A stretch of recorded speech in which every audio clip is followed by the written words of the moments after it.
Hyper ఆది పవన్ కళ్యాణ్ వీరాభిమాని. ఆయన అంటే అమితమైన అభిమానం. పవన్ కళ్యాణ్ ను ఎవరైనా విమర్శించినా ఆయన ఊరుకోరు. పవన్ కళ్యాణ్ పై ఆరోపణలు చేసే వారికి కౌంటర్ ఇస్తారు. జబర్దస్త్ వేదికగా పవన్ కళ్యాణ్ ప్రత్యర్థుల మీద స్కిట్స్ చేసి పంచులు వేసేవాడు. ఇక 2024 సార్వత్రిక ఎన్నికల్లో పవన్ కళ్యాణ్ ఎన్డీఏ కూటమిలో చేరిన సంగతి తెలిసింది. దీనిలో భాగం తెలుగుదేశం, జనసేన, బీజేపీ ఉమ్మడిగా పోటీ చేశాయి. జనసేన పార్టీ 21 అసెంబ్లీ, 2 పార్లమెంట్ స్థానాలలో పోటీ చేసింది. పవన్ కళ్యాణ్ కోసం రంగంలోకి దిగిన హైపర్ ఆది విస్తృతంగా ప్రచారం చేశాడు. ముఖ్యంగా పవన్ కళ్యాణ్ పోటీ చేసిన పిఠాపురంలో హైపర్ ఆది రోజుల తరబడి ప్రచారం చేశాడు.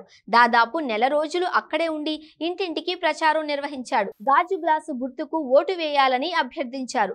హైపర్ ఆదితో పాటు పలువురు జబర్దస్త్ కమెడియన్స్ పవన్ కళ్యాణ్ తరపున ప్రచారం చేశారు. ఎన్నికల ముందు కూడా జనసేన సభల్లో హైపర్ ఆది ప్రసంగించారు.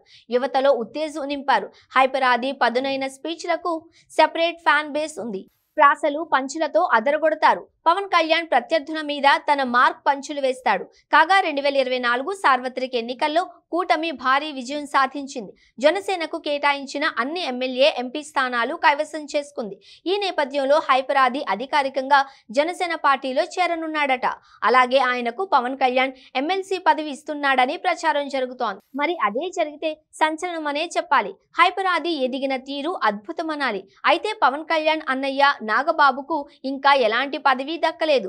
ఆయన్ను కాదని ముందుగా హైపర్ ఆదికి పవన్ కళ్యాణ్ ఎమ్మెల్సీ పదవి ఇస్తాడు అని నమ్మలేమంటున్నారు. ఎమ్మెల్సీ కాకపోయినా హైపర్ ఆదికి సముచిత స్థానం దక్కుతుందనే ప్రచారం జరుగుతోంది. ఎన్నికల ముందు కూడా హైపర్ ఆదికి జనసేన పార్టీ తరపున ఎమ్మెల్యే టికెట్ అని ప్రచారం జరిగింది. మరోసారి ఊహాగానాలు మొదలయ్యాయి. హైపర్ ఆదికి పవన్ కళ్యాణ్ ఏమైనా ప్రయోజనం చేస్తారా, ఆయన సేవలు గుర్తిస్తారా అనేది చూడాలి.